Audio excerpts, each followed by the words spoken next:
Assalamualaikum warahmatullahi wabarakatuh. Halo semuanya, pada video kali ini kita akan membahas tentang fenomena menarik, yaitu mengapa air bisa mengalir naik ke atas tumbuhan.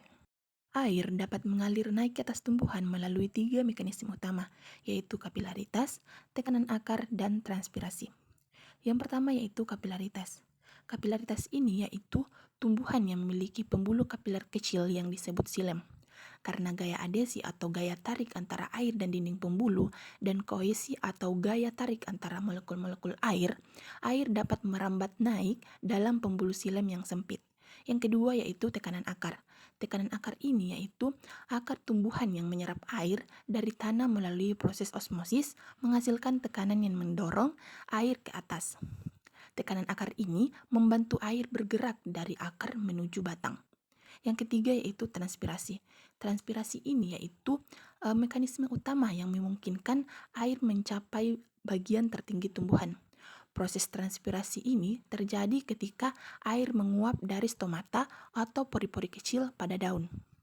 Ketika molekul air menguap, mereka menarik molekul air di bawahnya untuk menggantikannya, sehingga membentuk tarikan yang mengalirkan air dari akar hingga daun. Dari kombinasi ketiga mekanisme ini, air dapat mengalir naik dari akar ke seluruh bagian tumbuhan, menyediakan air dan nutrisi yang diperlukan untuk pertumbuhannya.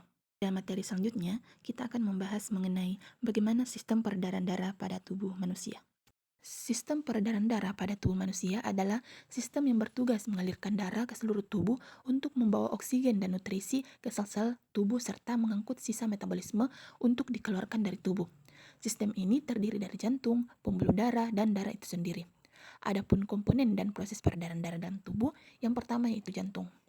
Jantung adalah organ yang bertindak sebagai pompa utama untuk mengalirkan darah ke seluruh tubuh.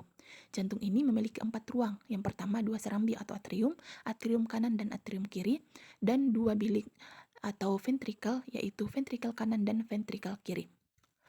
Yang kedua yaitu peredaran darah besar atau sistematik.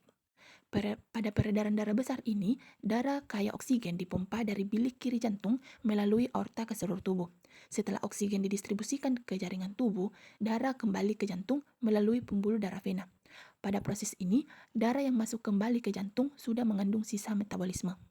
Yang ketiga yaitu peredaran darah kecil, yaitu darah yang mengandung karbon dioksida dipompa dari bilik kanan jantung menuju paru-paru untuk melepaskan karbon dioksida dan menyerap oksigen. Setelah itu, darah beroksigen ini kembali ke jantung. Yang keempat yaitu pembuluh darah. Pembuluh darah ini berfungsi sebagai jalur bagi darah. Ada 3 jenis pembuluh darah. Yang pertama arteri, yaitu membawa darah dari jantung ke seluruh tubuh. Yang kedua vena, membawa darah dari tubuh kembali ke jantung. Yang ketiga yaitu kapiler, pembuluh darah kecil yang mengandung atau menghubungkan arteri dan vena serta tempat pertukaran zat antara darah dan sel tubuh. Yang kelima yaitu darah. Darah adalah cairan yang mengandung sel darah merah atau eritrosit, sel darah putih atau leukosit, trombosit, dan plasma darah. Fungsi utama darah yaitu yang pertama membawa oksigen dan nutrisi ke seluruh tubuh, yang kedua mengangkut karbon dioksida dan sisa metabolisme, yang ketiga yaitu melindungi tubuh dari interaksi melalui sel darah putih. Sekian dan terima kasih. Wassalamualaikum warahmatullahi wabarakatuh.